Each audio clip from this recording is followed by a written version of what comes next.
Good evening, I'm Marangeli Lopez. Thanks so much for joining us tonight.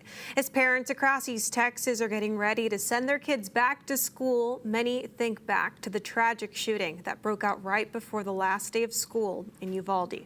Tonight, district leaders held a meeting discussing safety and security as they head into this new school year. District leaders say they want to add one full-time school counselor to each campus. They're also installing fencing at every campus, and the Texas Department of Public Safety is helping with police staffing. At least 30 officers will be working at Uvalde ISD schools on the first day of class and throughout the school year. A lot of funding for these projects comes from donations and grants. So in total, that's almost $4.5 million that we have used this summer to realign, reorganize, and provide services for our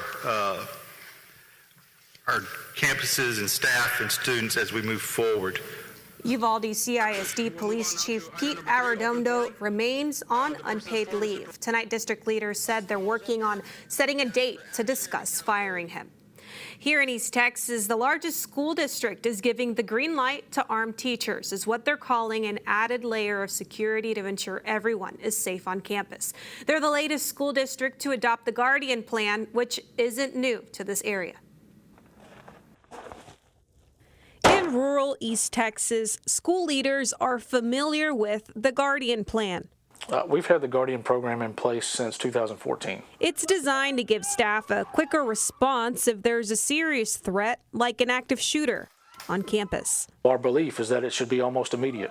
In Carthage, Superintendent Jared Bitters says this is what is needed to prevent large-scale loss of life in schools. The main thing we want to do is stop the shooting. Jack Irvin, Safety and Security and Transportation Director at Pine Tree ISD, agrees.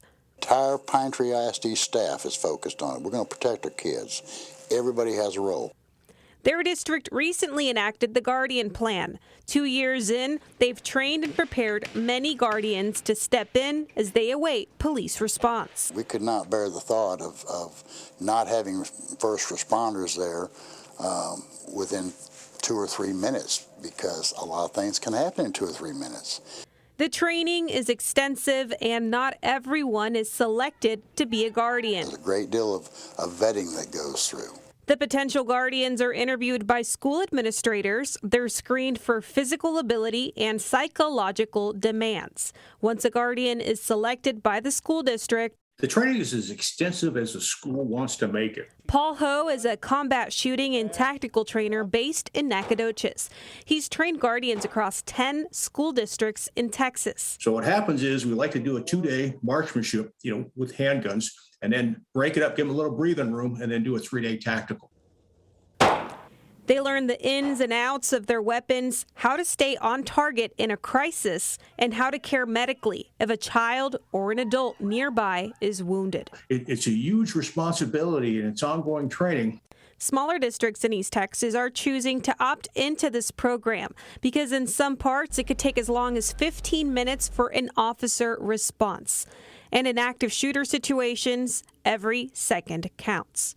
Virginia Tech killed 32 people in 11 minutes. And so every minute we didn't push the fight and get to that threat and neutralize it, people were dying. And most recently in Uvalde, it took 77 minutes for officers to take down the shooter. 19 children and 2 teachers died. We have to address the threats fastest time possible. And so the person that's going to do that is a guardian. Tyler ISD just approved the Guardian Plan. It's just another layer, a quicker layer of response. If by some chance, some crazy chance, we had to actually have this happen. Superintendent Marty Crawford expressed while they do have some great law enforcement partners and a large school district police force, some of the schools are in rural areas where the response time may not be as fast. I feel like it's my obligation to do the best we possibly can to protect everyone else's children while they give us their precious kiddos. And I think we're doing a pretty good job of it, but there's always room for enhancement. Although Tyler ISD just approved the Guardian Plan, it will take them some time to enact it. First, they have to interview applicants, and those people have to be trained.